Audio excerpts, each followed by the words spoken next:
रुपए का नोट साल में कितनी जगह जाता है? कम से कम 50 जगह। कितनी जगह?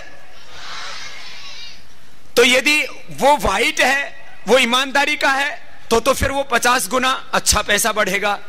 और यदि वो ब्लैक है तो 1000 रुपए का नोट 50,000 रुपए से लेकर के 1 लाख तक की काले धन की अर्थव्यवस्था खड़ी करेगा। अब समझ में आ गया? भारत में होना चाहिए करीब 2 लाख करोड़, जो ठीक अर्थव्यवस्था चल रही है, जो हमारी जीडीपी है, और यहां है करीब 10 लाख करोड़। कितना? 10 लाख करोड़ है तो हमारी अर्थव्यवस्था कितनी होनी चाहिए? 50 से गुणा कर दो। अरे गिनो तो। बोले बाबा इतना गिनती नहीं आती हमको। अरे 10 लाख करोड़ रुपए को 50 से गुना कर दो। दिमाग ही काम नहीं कर रहा है, कंप्यूटर फेल है। यह हो जाएगा करीब 500 लाख करोड़। कितना हो जाएगा? तो पैसे कहां गए? 10 लाख करोड़ रुपए तो गवर्नमेंट ने नोट छापे, पूरा डेटा साथ में लेके घूमता हूं, अपना हिसाब भी और देश की सरकारों का हिसाब भी। अपना हिसाब ट्रस्ट का पहले रख रखा है। मुझे तो देश के लोगों ने खून पसीने मेहनत की कमाई दी, और इन चोर बेईमान गद्दारों का हिसाब रखा हुआ है। इनसे एक एक पाई पाई का हिसाब लेना है। हाँ? ये है रिजर्व बैंक का पूरा डेटा, हिसाब बही खाता। इतने से में ही 50 साल का रिकॉर्ड है पूरा, आरटीआई के तहत मंगवाया था। भारत की अर्थव्यवस्था में करीब 10 लाख करोड़ रुपए है। 10 लाख करोड़ रुपए है तो यहां की अर्थव्यवस्था होनी चाहिए 400 से 500 लाख करोड़ रुपए की। पैसा कहां गया?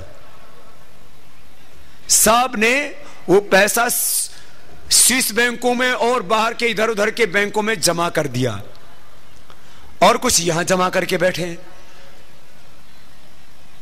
जरा सुनना, पहले बाहर जाना पड़ता था जमा कराने के लिए। अब तो जो काला धन जमा करते हैं, चोरी का, गद्दारी का, बेईमानी का पैसा जमा करते हैं, वर्तमान केंद्र सरकार ने उन बैंकों को यही बुला लिया।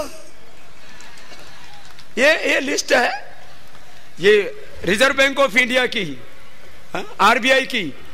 अमेरिकन बैंक ठीक है, वो काला धन नहीं जमा करते, वो चेक ड्राफ्ट का पैसा लेते हैं। चलो, अमेरिकन बैंक को मान लिया, ऑस्ट्रेलिया बैंक को मांग लिया, और ऑस्ट्रिया के बैंकों को मांग लिया, बेल्जियम के बैंक को, कनाडा के बैंकों को मान लिया, जर्मनी के बैंकों को चलो मान लिया, वो आ गए यहां। हाँ? और ये इटली के बैंक यहां क्या कर रहे हैं? अब मैंने बोलता हूं तो इनका खून खोलता है। भाई तुम बताओ, ये 8 बैंक किसके लिए मंगाए थे? यहां बुला रखे चोर बैंक, जो काला धन जमा करते हैं, जो बेईमानी का, गद्दारी का, लूट का पैसा जमा करते हैं। 8 बैंक इटली के, और 4 बैंक तो स्विट्जरलैंड के। स्विट्जरलैंड का सबसे बड़ा चोर बैंक क्या है बोलो? स्विट्जरलैंड का सबसे बड़ा बैंक है यूबीएस, वो सबसे पहले दर्जे पर है। अब ये सारा इन बेईमानों का हिसाब किताब मैंने तो कहा है। देखो अब जरा सुन लो, देश में जो ये बेईमानी का पैसा जमा हो रहा है, उसका सबसे बड़ा स्रोत मनी इन सर्कुलेशन ज्यादा होना। मैंने 1-2 पेज छापे हैं, मैं आपके यहां भी भिजवा दूंगा, अपने सारे शिक्षक आपको पहुंचवाएंगे। काले धन भ्रष्टाचार के मूल स्रोत। में आरोप नहीं लगा रहा हूं, मैंने कहा जरा सुनना, ये 5-7 मिनट की बात है, पूरी हो जाएगी। जरा गौर से सुनना, पूरे हिंदुस्तान को समझने की जरूरत है कैसे हिंदुस्तान लूट रहा है, और आप और हम सबको, साधारण लोगों को मिलकर के इस मुल्क को बचाना है। बड़े लोगों से अब अपेक्षा नहीं की जा सकती, याद रख लेना इस बात को।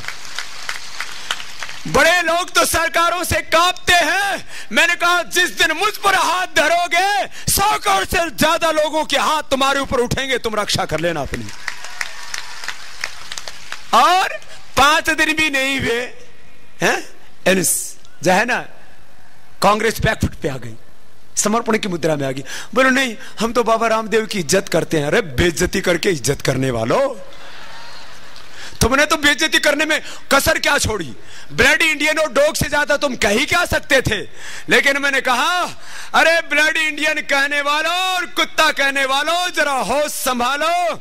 मैं ब्लडी इंडियन नहीं हूं, मैं मां भारती का बेटा हूं और भगवान का भेजा हुआ इस धरती पर इंसान हूं।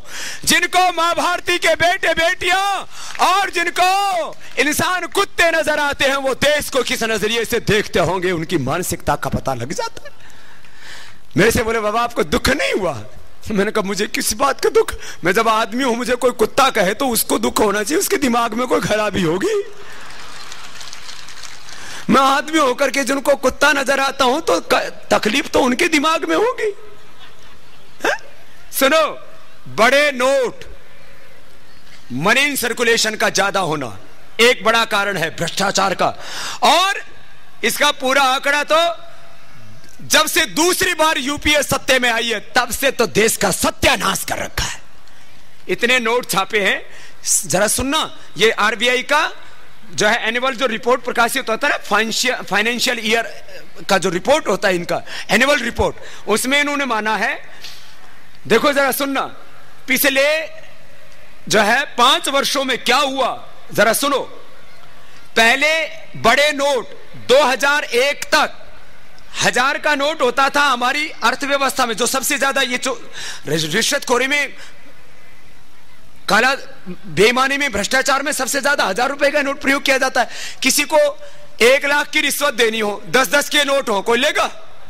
बोरी भर के ले जाना पड़ेगा, कौन ले मुसीबत ने। अरे इतने से हो जाते हैं 1000 के नोट। किसी को 1 करोड़ लेना हो और 10-10 के 20-20 के नोट हो, ट्रक भर के ले जाना पड़ेगा, कोई मुसीबत ना ले। और अभी एक सूटकेस में आधा भी नहीं भरता 1 करोड़ में। तो पहले 1.8% माने 1% नोट थे लगभग, ये समझ लो आप 1% नोट थे। कितने? 1000 के। और अब कितने हैं? 30%। मतलब भ्रष्टाचार का तो पूरा द्वार खोल रखा है। जरा सुनो, बड़े नोट। दूसरा, अवैध खनन पूरे देश में करीब, सुनो जरा, ये सबको बताना, जो मैं यहां बता रहा हूं सबको बताना, जो यहां सिखा रहा हूं सबको सिखाना, और खुद मिल करके और दूसरों को खड़ा करके इस देश को बचाना। जरा सुनो, अवैध खनन 200 लोगों को मुश्किल से लाइसेंस मिले हुए हैं लोहा कोयला आदि खोदने का। और खोद कितने लोग रहे हैं?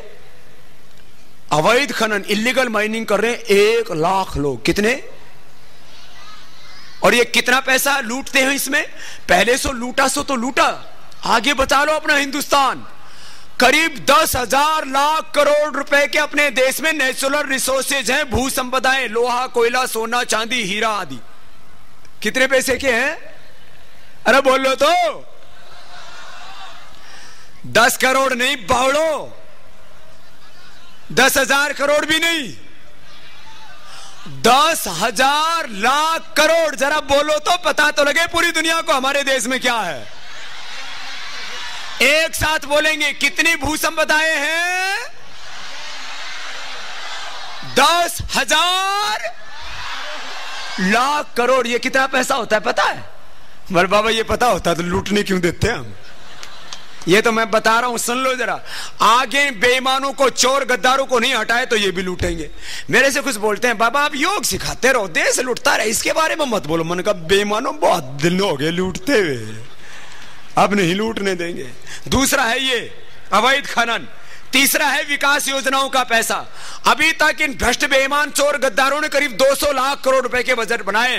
पूरा बजट मेरे पास में है, अभी भी झोला रखा हुआ है गाड़ी में ही। कितने के बजट बनाए अभी तक? जोर से तो बोलो। 200 लाख करोड़। 200 लाख करोड़ हिंदुस्तान में लगे हुए दिखते हैं कहीं? कहां गए? खा गए बेईमान। 10 से 20% लगाया, 80% खा गए। फिर रिश्वतखोरी। बताओ, बिना दाम के कोई काम होता है सरकारी कार्यालयों में? बोलो तो। फिर इनको एक दिन तो सुप्रीम कोर्ट ने राय दी, बोले जैसे सरकारी राशन की दुकान पे लिखा रहता है ना, मिट्टी का तेल इस भाव, चीनी इस भाव, गेहूं चावल इस भाव, बोले काम के भी दाम लिख दो।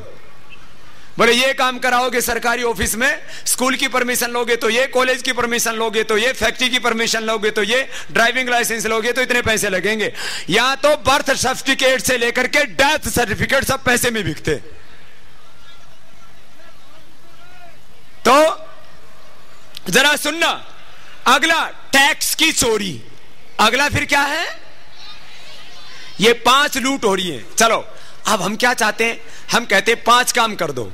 एक तो कठोर कानून बना दो, जिन लोगों ने लूटा है उनको खाली गिरफ्तार मत कीजिए। गिरफ्तार करने से क्या हुआ, ए राजा को गिरफ्तार कर रखा, ज्यादा से ज्यादा 1-2 महीना जेल में रख लेंगे, 1-2 महीना जेल में और 1,70,000 करोड़ रुपए मिल गए, मौज है। ये सजा कहां हुई है, तो मजा है, इससे बढ़िया बिजनेस क्या होगा।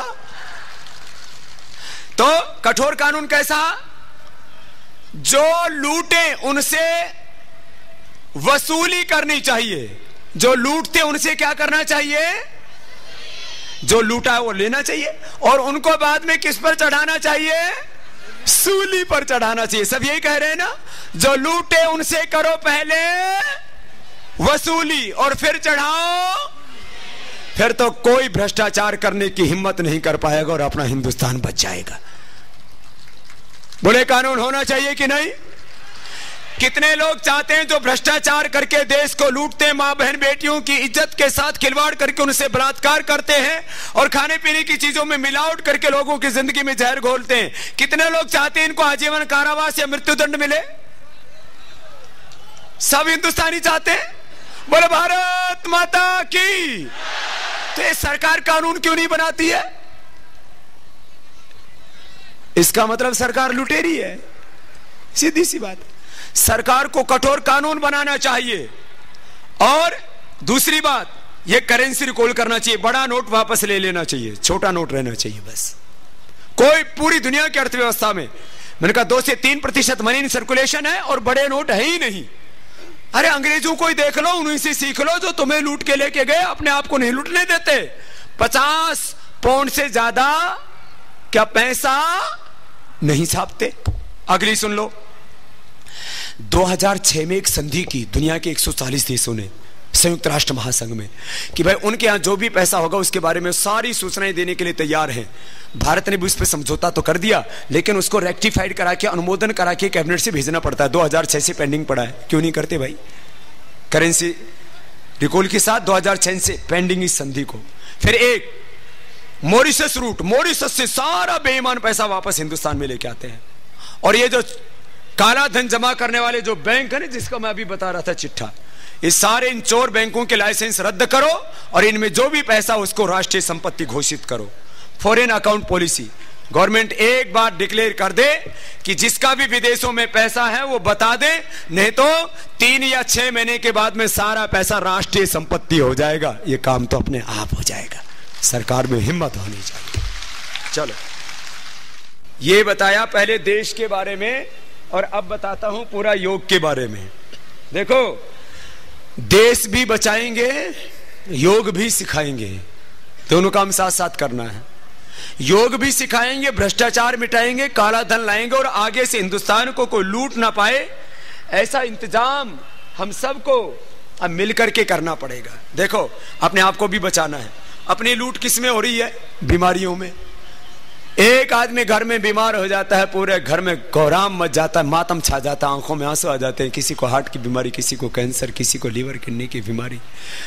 बीमारियां बहुत ज्यादा फैल रही हैं। सुनो, आज आपको मैं जो दीक्षा दे रहा हूं इसको रोज करना। हिंदू, मुसलमान, सिख, ईसाई सब करेंगे भाई। भस्त्री का कपालभाति, बाह्य उज्जाई, अनुलोम विलोम, सब स्वस्थ रहेंगे। और ये हिंदुस्तान का लूटा हुआ धन जिस दिन वापस आएगा, उस दिन हमारे ना हिंदू गरीब रहेंगे, ना मुसलमान गरीब रहेंगे, ना सिख गरीब रहेंगे, ना ईसाई गरीब रहेंगे। हमारे भारत वाले अमेरिका वालों से भी कम से कम 10 गुना ज्यादा पैसे वाले हो जाएंगे। फिर कोई अमेरिका जाना चाहेगा? अब जिस किसी को देखो, मुझे अमेरिका का वीजा लेना है। अरे हमें ऐसा हिंदुस्तान बनाना है 2020 तक कि अमेरिका वाले कहें कि हमें हिंदुस्तान का वीजा लेना है, जरा दिलवा दो ना। IMF, world bank, WTO, WHO, UNO सब यही बना देंगे। अरे अमेरिका के पास 5,000, 20,000 जितने भी बम हैं, हम यहाँ 50,000 परमाणु बम बना करके खड़ा कर देंगे। क्या मजाल चीन की और अमेरिका की हमारी और आंखें उठा के कोई देख ले। अरे एक तो बेईमानी खत्म हो जाएगी, बाकी तो हिंदुस्तान बच जाएगा। और मुझे बहुत प्रसन्नता है, जब भ्रष्टाचार के ऊपर हमने बोला तो हिंदुस्तान तो साथ में खड़ा हुआ था। हमारे मुसलमानों के सभी लीडर्स ने एक साथ बयान दिया कि हम भ्रष्टाचार और काले धन के मुद्दे के ऊपर जो बाबा हिंदुस्तान को बचाने का काम कर रहे हैं, पूरा मुसलमान बोले उनके साथ में खड़ा हुआ है। पहले हमने हिंदू और मुसलमानों ने मिलकर के अंग्रेज